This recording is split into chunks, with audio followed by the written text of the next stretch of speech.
to the kitchen. I don't want no other way of living.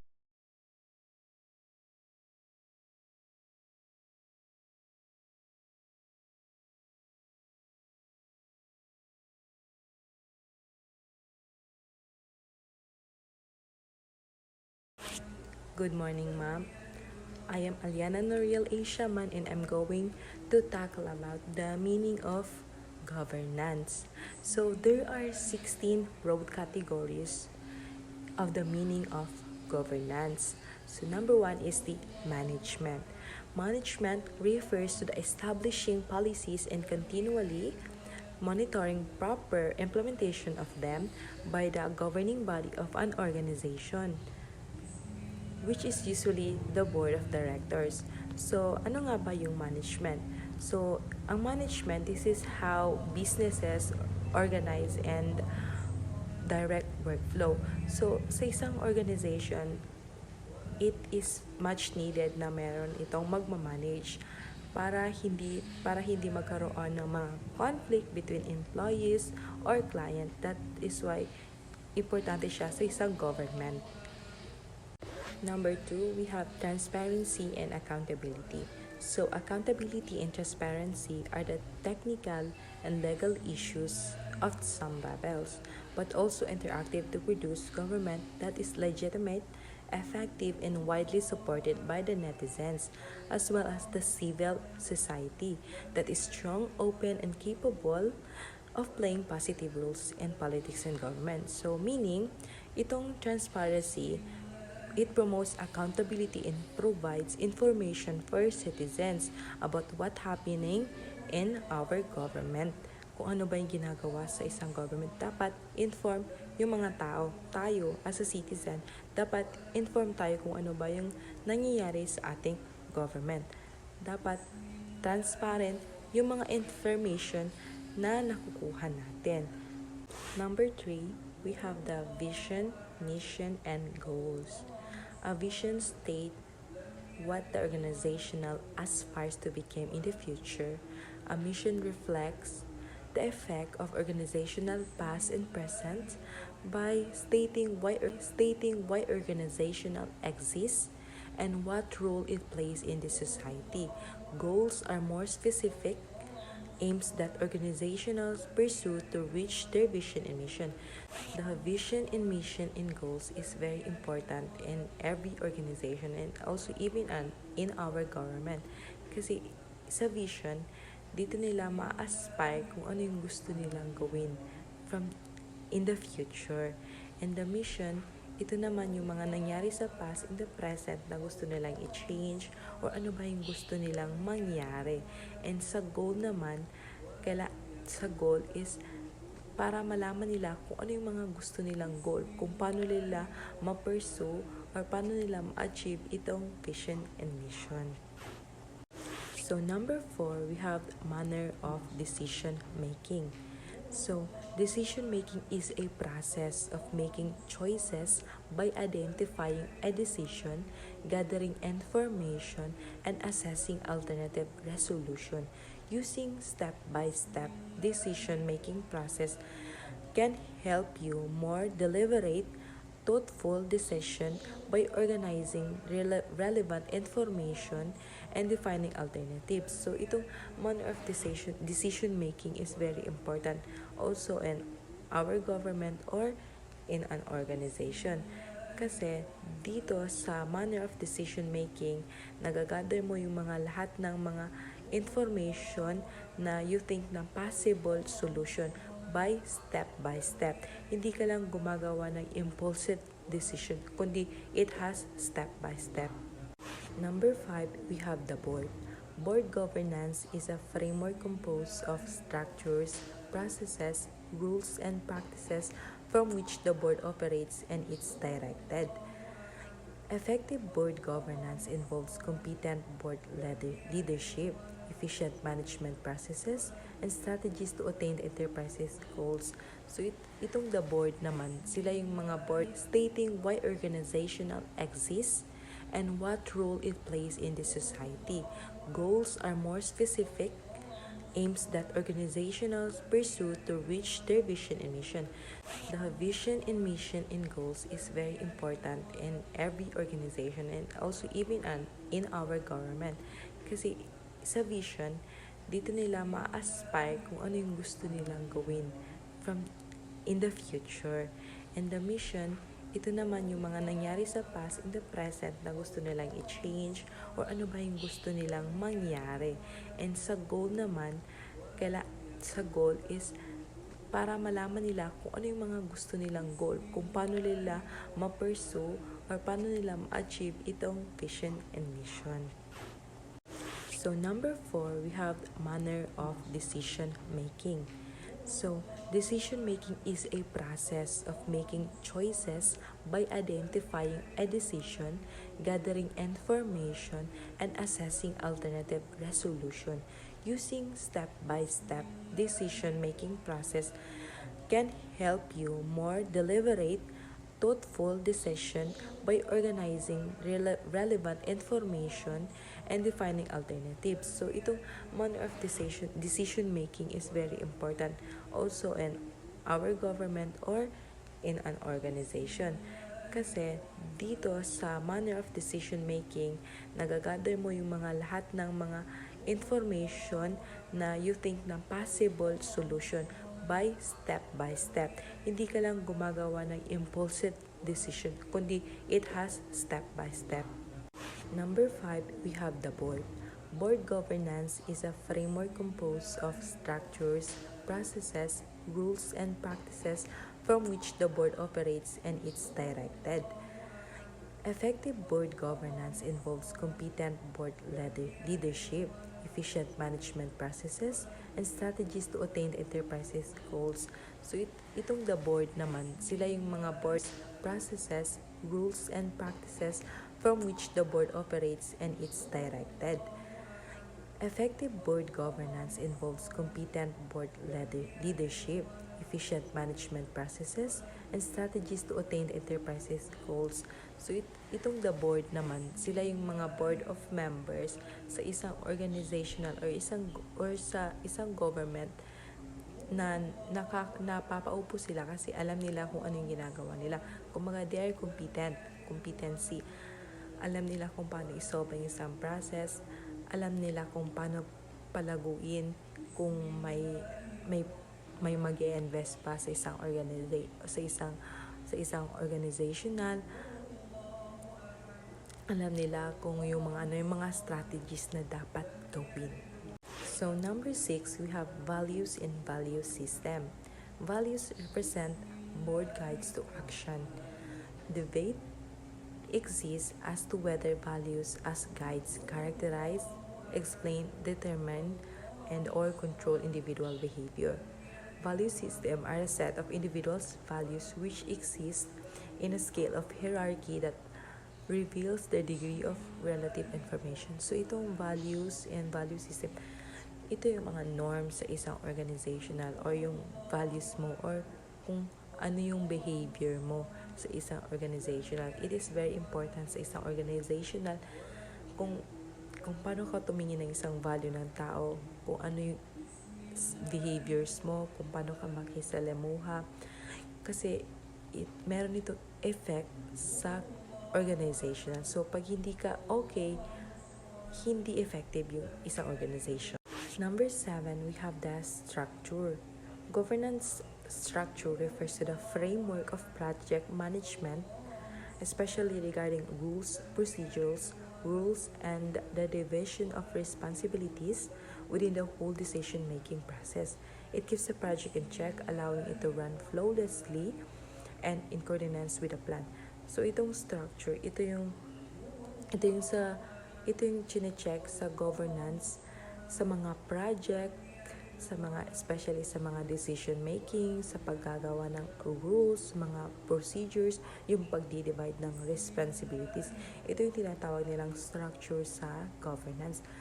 Kung paano nila sa isang tao, kung paano nila i-handle yung isang project, kung paano sila gumawa ng rules, kung paano yung mga responsibilities in a work framework. Number 8, we have the partnership. A partnership is an arrangement where parties known as business partners agree to cooperate to advance their mutual interests. The partners in the partnership may be individual businesses, interest-based organizations, schools, governments, or combination. So itong partnerships, ito yung mga, for example, in business, yung partnership mo, kung mag-i-invest ka ba sa kanila or hindi. Dapat may mutual understanding kayo and also may mutual goal din kayo na mangyari. Parang sa isang organization na lang. So, makikipag-collab ka, makikipag-partner ka kasi may gusto kayong gawin na project. So, kailangan mo ng partnership para magawa yung project na yun. Kung gusto mong makipag-partner or kung gusto mong makikollab. So, number 9, we have the performance. Performance management for government is a process by which governments review and evaluate their achievements in order to inform future decision. So, ang performance ng isang government, ito yung ini-evaluate nila, nire-review nila yung mga ginawa nila recently. So that ma-study nila or mapag-aralan nila na kailangan mayroon pa ba silang i-upgrade, mayroon pa ba silang i-level up sa ginawa nila. Yun yung performance sa government. I-evaluate mo and i-review mo yung mga past actions mo. So that pwede mo siyang gamitin in the future kung saan ka nagkulang or saan ka sumobra. And number 10, we have the funds. The word fund in government has taken several meaning or connotations. It is sometimes used to refer an appropriation which is legislative authorization to spend or an allotment which is authorization by the Department of Budget and Management to obligate or actual cash available. So, ito yung funds. Ito yung funds sa isang government. May specific funds ito. For example, sa project, may bibigay sa'yo na budget or funds para gamitin mo sa isang project na yan. For example, sa mga highways, sa pagre-repair ng mga kalsada natin, di ba? Madaming nire-repair dito ng kalsada, especially sa highways or especially sa mga kanto-kanto. Meron yan silang funds or budget na binibigay sa kanila ng Department of Budget and Management. So, the last part of my report is the meaning of governance, perspective of organizational respondents. So, may yung mga empleyado sa isang organizational. Ito yung response nila kung ano sa tingin nila yung meaning ng governance. So, governance refers to rank 1 is the management. So, tama din. Sabi nila, sa management daw, ito yung managing, running, or overall management or internal operations. So, the rank 2 is the transparency and accountability. Ang sabi nila, ang transparency and accountability daw is mechanism, principles to stakeholders, funders, and wider public. And number 3, we have the vision, mission, purpose, policy, and policy making. Sabi na clear, providing, settling, shaping, and formulating daw, and implementation in discharging function. And for the rank 4, we have the manner of decision making. For the rank 5 is the ethics or the values. Rank 6 is the structure. Rank 7 is the partnership. Rank 8 is the performance standards. Rank 9 in funds and resources. And the rank 10 is the interaction, internal relationship among board, staff, people, raising ability to get and utilizing. So, parang same lang siya doon sa key informants doon sa first na nireport ko, first na sinabi ko. Parang halos same lang sila sa tingin nila ano yung meaning ng governance. Report ends here. Thank you for listening. Thank you po, ma'am. Meaning of governance, organizational respondent, management, managing, administrating, running, 29, setting up system, 6. Conducting operation activities. 5. Management 40, rank 1. Mission, vision, goals, direction, policies, purpose. Having, stabilizing, clarifying, operationalizing, achieving, working towards, and reviewing. Rank 2, 29. Number 3, transparency and accountability. 21, rank 3. Number 4, value system.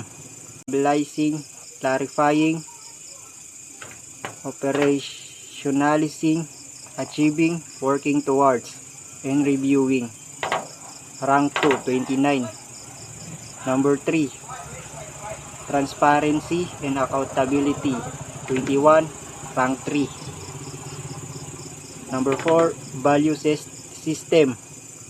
Ethics, integrity, efficiency. 20, rank 4. Number 5, manners of decision making. Levels, process, flow, making,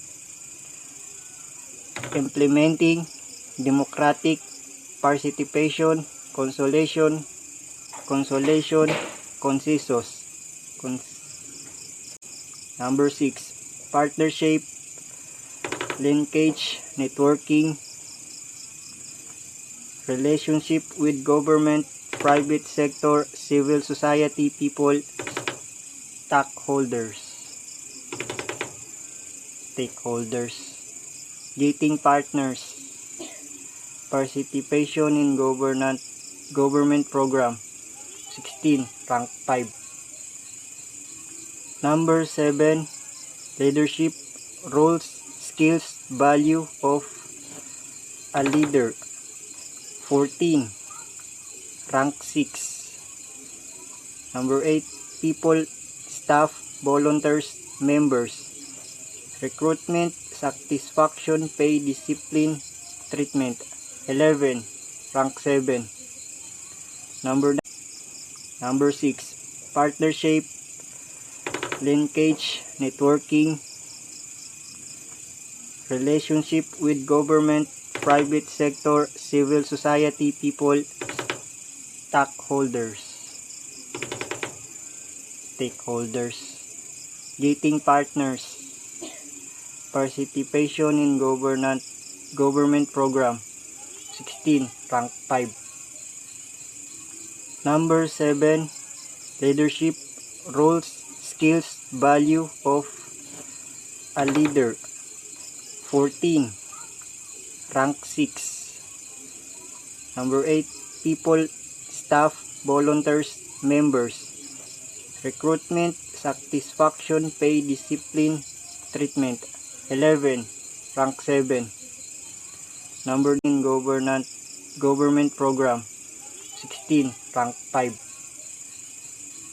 Number 7, leadership, roles, skills, value of a leader. 14, rank 6. Number 8, people, staff, volunteers, members. Recruitment, satisfaction, pay, discipline, treatment. 11, rank 7. Number 9, structure, lines of authority, areas of responsibility, organization, officers, relationships among parts, checks and balance, delegation. 9, rank, lines of authority, areas of responsibility, organization, officers, relationships among parts, checks and balance, delegation. 9, rank 8. Number 10, government, role of government, engaging government. 7, rank 9.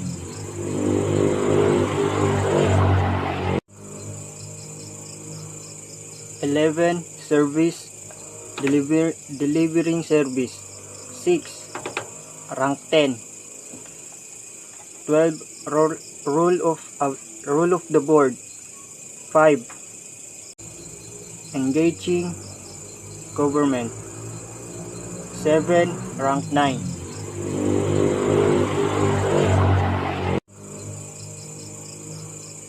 11. Service delivering service.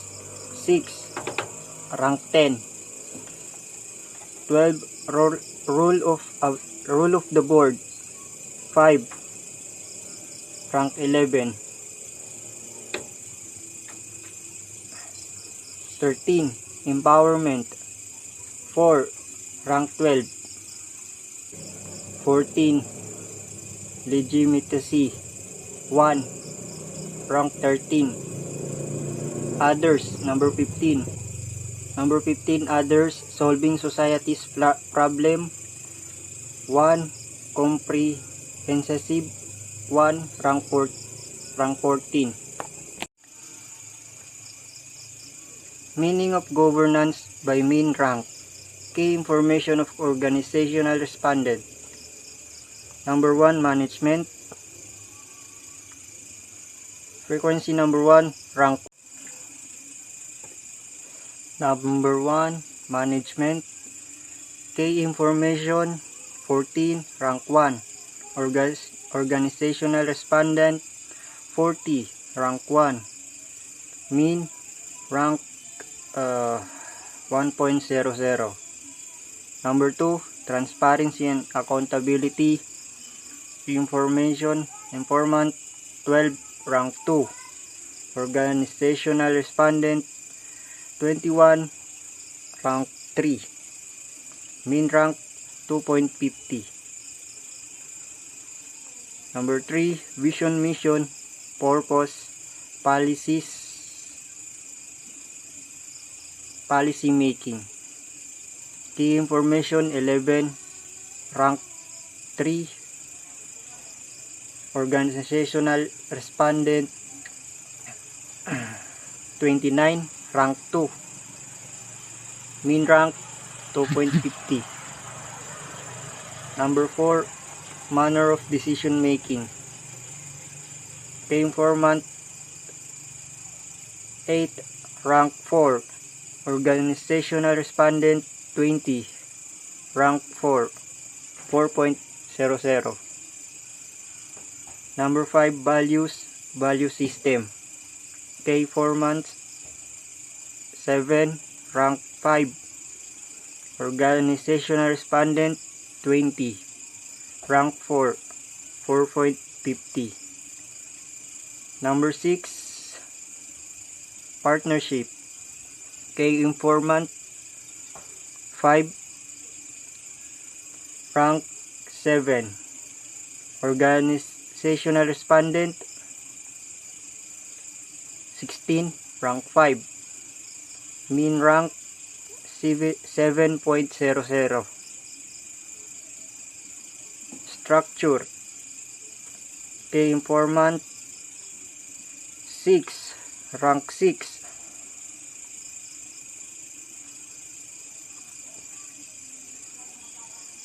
Organizational respondent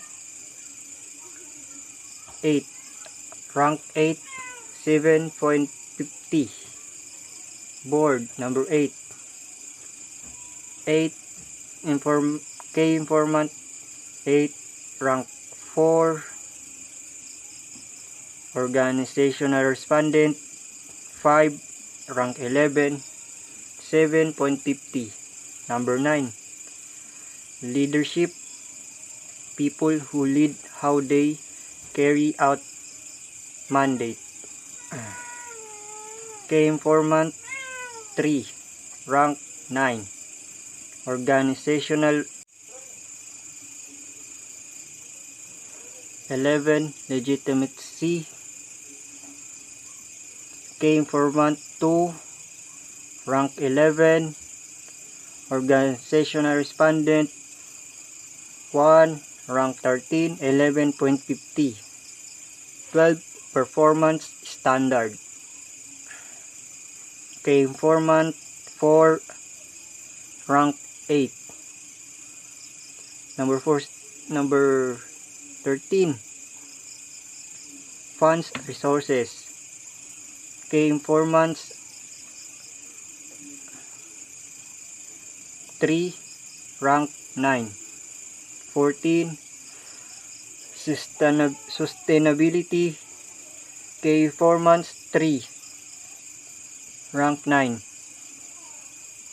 15. Instruction. Internal relationship. Key informants 2, rank 10. Number 16. People, staff, volunteers, and member. Organizational respondent 11, rank 7. Number 17. Delivery of service. Organizational respondent 6, rank 10. 18. Empowerment. Organizational respondent 4, rank 12. Others. Key informant 1, rank 12. Organizational respondent 2, rank 14. The meaning of governance convergent perspectives was presented to data sources and other experts on civil society in a one daily validation workshop. The data sources confirmed that the data presented reflect their perspective, and the workshop participants worked together to clarify the meaning of governance that is applicable to Philippine civil society. Working as mixed groups and guided by the initial findings, the workshop participants formulate comprehensive definition of governance that reflect the common broadly shared understanding of the theme.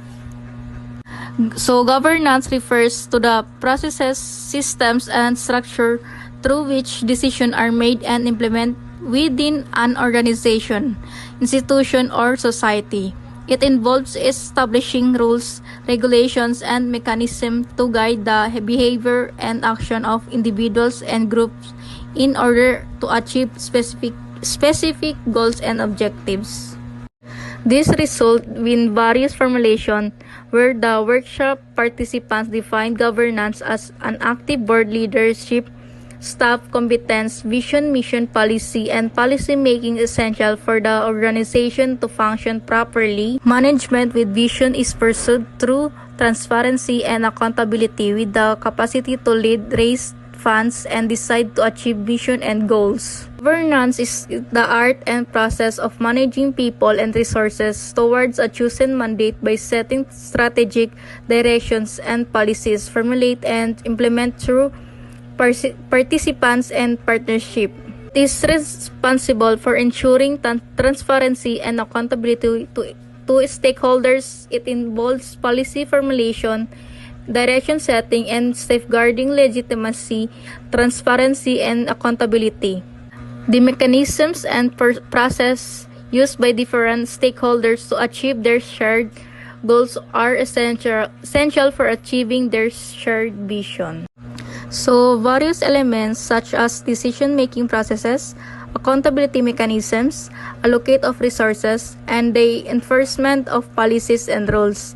It sets the framework for how power is exercised, how conflicts are resolved, and how authority is distributed in a given entity. Effective governance is crucial for ensuring transparency, fairness, and the responsible management of resources. These definitions place high prominence on the category VMG, policies and policymaking, looking back at the responses of the informants and respondents. This category refers to having, teaching, clarifying, rationalizing, achieving, reviewing, clear, and focus. VMJ policies and direction also included are references to implementing the VMG. Convergent governance, on the other hand, is a concept that refers to an approach where different stakeholders with diverse perspectives and interests work together towards a common goal or objective. It recognizes the value of collaboration and inclusiveness in decision-making processes, especially when dealing with complex and interconnected issues. So the ultimate goal of convergent governance is to leverage the collective intelligence, knowledge, and creativity of stakeholders to develop more effective and sustainable solutions that can accommodate different interests and promote the overall well-being of the community organization. It recognized that complex problems require a collaborative and inclusive approach to governance rather than relying solely on the authority of a single entity or decision making. Good morning, Mama. Our task for today is all about governance. Governance refers to the process of decision making in the system and structure through which decisions are made and employment. It involves establishing policies, rules, and regulation to guide the conduct of individual and organization, ensuring that they are followed. Good governance is characterized by transparency, accountability, participation, and responsiveness, and is essential for promoting sustainable development, social justice, and human rights. Key issues in governance include the role of government and other actors in decision making, the allocation and management of resources, the protection of citizen rights and freedoms, and the promotion of inclusive and equitable development. Yun lang po, ma'am. Thank you. Hello everyone, good day and to you ma'am. We're going to tackle with my partner Mozing Untong the perspective of key formats and indicators of good governance. I just want to highlight and emphasize the relation and importance of perspective in formats in indicators of good governance and the social responsibilities. Governance, from the word indicator, a thing, especially a trend or fact that indicates the state or level of something. Meaning, may isang bagay na ng kalakaran o katotohanan na nagpapahiwatig, no, ng estado or antas sa isang bagay. These are morality, the rule of law, transparency and accountability, participation and inclusion, effectiveness and efficiency, responsibility and cost effectiveness or economy. And later on, it will go into discuss by Mr. Untong. These principles have been established to support the well-being of the people and to assist in the achievement of a government's tasks, making them effective and worthy. Prinsipyo na nabanggit ko ay in-establish siya para suportahan ang mga well-being, pangangailangan ng mga mamamayan, kung ito ba ay karapat-dapat o effective sa mga kalakarang ito. Nga ba mahalaga ang indicators sa good governance, no? Ano ba talagang kalagayan nito? Specific indicators are needed to guide actual inventions and to monitor progress in specific areas, di ba? Katulad na lang ng DSWD, di ba? Meron silang isinulong na 4Ps. Di ba kailangan talagang minamonitor ito or ito ba ay nasusunod ng batas ng Republika ng Pilipinas? Ito ba talaga ay nakakatulong sa pagiging sa well-being ng mga mamamayan? Hanggang ngayon ba ay natutulungan ba ito, no, ng 4Ps, di ba? Dahil may mga money involved doon sa purpose, no? Na talaga namang nasiyahan ang mga mamamayan. Yung mga nabanggit kong na sumasailalim sa perspective of key informants ay kailangan talagang subaybayan dito, no? This would help to support a systematic and comparative lesson learning or many governance interventions, an aspect that has also been an important gap to date. Yun po yun talaga yung kahalagahan niya. Expertise and knowledge, stakeholder engagement, contextual understanding, evaluation, and monitoring, identification of gaps and areas to improve, and public trust and legitimacy and perspective of key informats is important to good governance and social responsibility, no? Because it brings an expertise, stakeholder engagement, contextual understanding, evaluation and monitoring, gaya ng nasabi ko kanina, capabilities, identification of gaps, and legitimacy to the development and implementation of indicators by incorporating their respective governance system can become more effective, responsive, and accountable. Lead expertise and knowledge, stakeholder engagement, contextual understanding, evaluation, and monitoring, identification of gaps and areas to improve, and public trust and legitimacy and perspective of key informats is important to good governance and social responsibility, no? Because it brings an expertise, stakeholder engagement, contextual understanding, evaluation and monitoring, gaya ng nasabi ko kanina, capabilities, identification of gaps, and legitimacy to the development and implementation of indicators by incorporating their respective governance system can become more effective, responsive, and accountable. Good evening. Our topic is the meaning of governance and indicators of good governance. But our main topic here is about the indicators of good governance, Chapter 4. The indicators of good governance are measurable criteria or benchmarks used to assess the quality and effectiveness of governance. In a particular context, these indicators help evaluate the extent to which a government or organization adheres to principles or transparency, accountability, participation, rule of law, and responsiveness to the needs of the people. Number 1 is transparency. This refers to the availability and accessibility of government policies, decisions, and actions. Na ang transparency ay tinutukoy nito yung mga kahandaan at pagkakamit ng mga impormasyon tungkol sa mga patakaran, kagaya ng desisyon at aksyon ng mga pamahalaan at iba pa. Na ang transparency o pagiging transparent na pamamahala ay nagbibigay ng impormasyon sa publiko sa tamang oras at tumpak o eksaktong paraan. And ang accountability naman, number 2 is accountability. Accountability involves mechanisms and processes that hold government officials and institutions that responsible for their actions. Accountability naman ay naglalaman ng mga mekanismo at proseso ng nagpapanagot sa mga opisyal at institusyon ng pamahalaan sa kanilang mga aksyon. Number 3 is participation.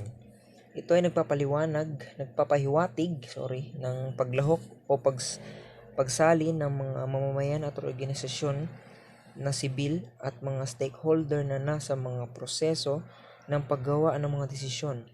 Na halimbawa nito, nagpo-promote ng mga malawakang pamamahala at nagtitiyak na ang iba't ibang perspective ay binibigyang pansin.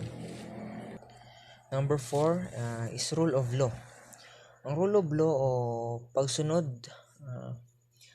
sa batas ng rule of law ay nangangahulugan na ang mga batas ay pinapatupad ng patas at pare-pareho at ng individual at organisasyon ay sumasailalim sa mga legal, balagtas at proseso. Yun po. Number 5 is effectiveness and efficiency. Effectiveness and efficiency ay may mga indicator na ito ay nagtatasa ng kakayahan ng pamahalaan na maghatid ng mga serbisyo at ipatupad mga patakaran ng maagap at maaasahan, at ito ay sinusukat kung gaano kahusay ang mga pagkukunan ng namamahala iniilan upang makamit ang mga ninanais na resulta. Number 6, in equity and inclusiveness. Equity and inclusiveness ay ito ang mga patakaran at aksyon na nagpapalaganap ng katarungan at pagkakasama na nagtitiyak na ang lahat ng individual at grupo ay nasa maayos na kalagayan. And last is number 7, ethical behavior. Ethical behavior, this indicator evaluates the adherence to ethical standards and values by government officials. It includes considerations such as integrity, honesty, and the prevention of corruption. That's it, and I thank you. Indicators of good governance. The perspectives of organizational respondents. Number 1. Policies, procedures, mechanism. This is one of the indicators of good governance, which are essential part of any organizations, and is ranked 1 with 25 frequencies in the analysis of responses based on the perspectives of the respondents. Number 2. Structure. It refers to the framework of project management, especially regarding rules and decision of responsibilities within the whole decision-making process, which is ranked 2 with 21 frequencies in the analysis of responses. Number 3. Accountability is the answerability, blameworthiness, liability, and expectations of accounts giving. It is ranked 3 with 14 frequencies in the analysis of the responses. Number 4. Transparency. This indicator promotes accountability and provides information for citizens. Government is transparent in their own operations. This category is ranked 4 with 10 frequencies in the analysis of responses. Number 5. Financial resources management. It is the way of managing, monitoring, and controlling financial information. This category is ranked 5 with 9 frequencies. Number 6. Vision, mission, objectives. It promotes and advocates integrity, fairness, accountability, and transparency, and it is ranked 6 with 8 frequencies. Number 7. Organizational values and culture. This refers to the beliefs, values, and attitude in the government that influence the behavior of governors, and this is ranked 6 with 8 frequencies. Number 8. Staff. This indicator in the human resources management and development. This category is ranked 7 with 4 frequencies. Number 9. Programs and services. This is the effective delivery and the next most important indicator commonly practiced. It is ranked 8 with 3 frequencies in the analysis. Number 10. Certification recognition. This category includes the reputation of the organization. This indicator is ranked 8 with 3 frequencies. 11. Leaders or leadership. This indicator refers to having a capable, effective, dedicated, and morally upright leader. This indicator is ranked 9 with 2 frequencies. Number 12. Networking. This involves a select, persistent, and structured set of Autonomous firms. This indicator is ranked 9 with 2 frequencies. 13. Stability and growth.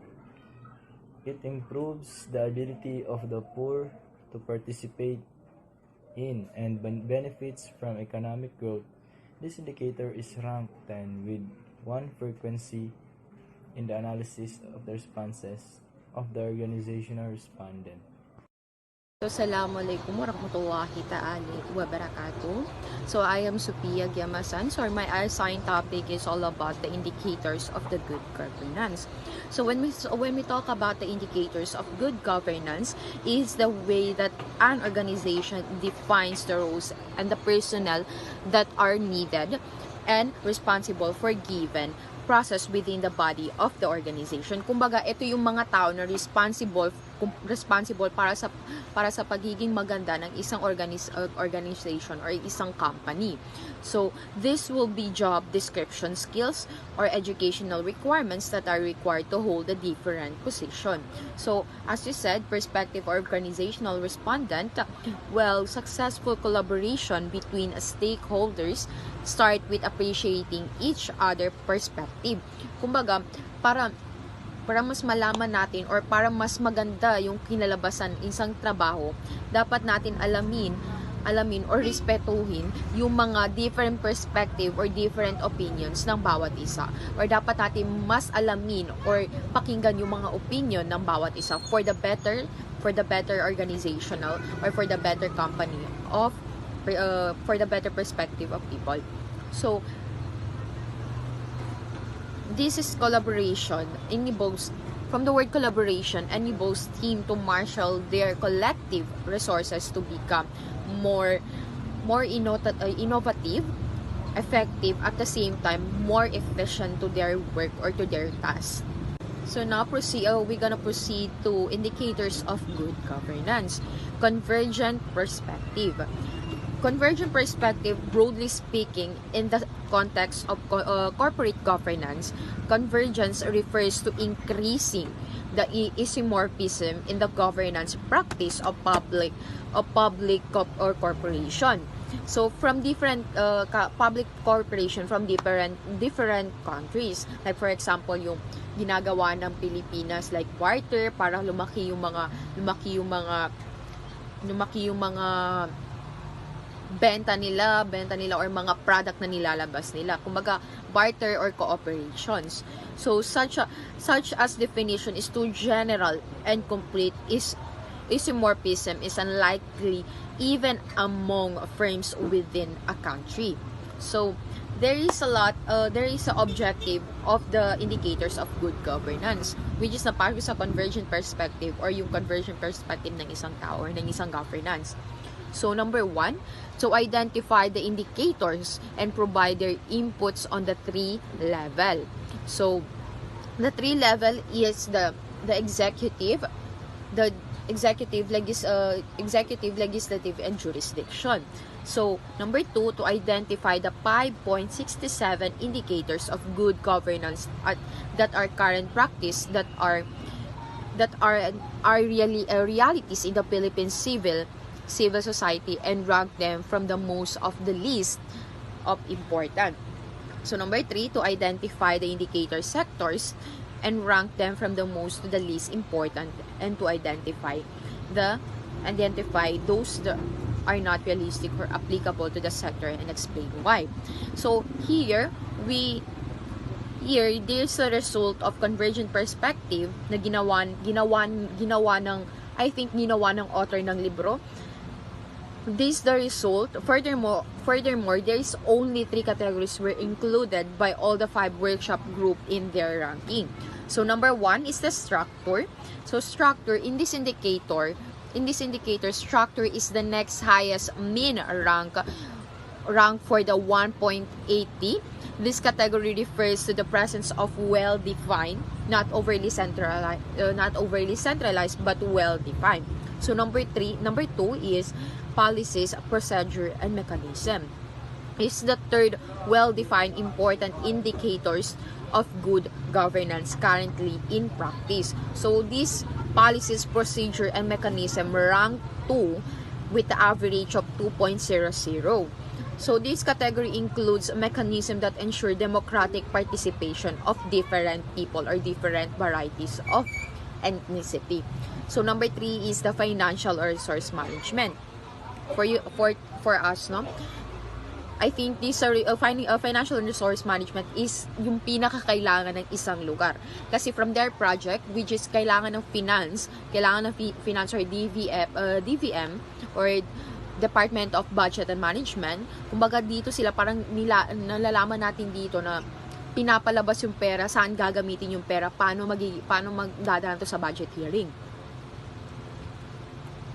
And last but not the least, the responsibility for a good governance. So, means that the process and the institution produce a result that meet the needs of society while making the best use of resources as their disposal. So, dito, responsibility of the good governance, halimbawa nito is, parang, kumbaga, pinapaalam yung halimbawa sa isang gobyerno, pinapaalam nila kung ano yung mga responsibility ng governance during or para sa kapayapaan or para sa kagandahan ng isang country or ng isang lugar.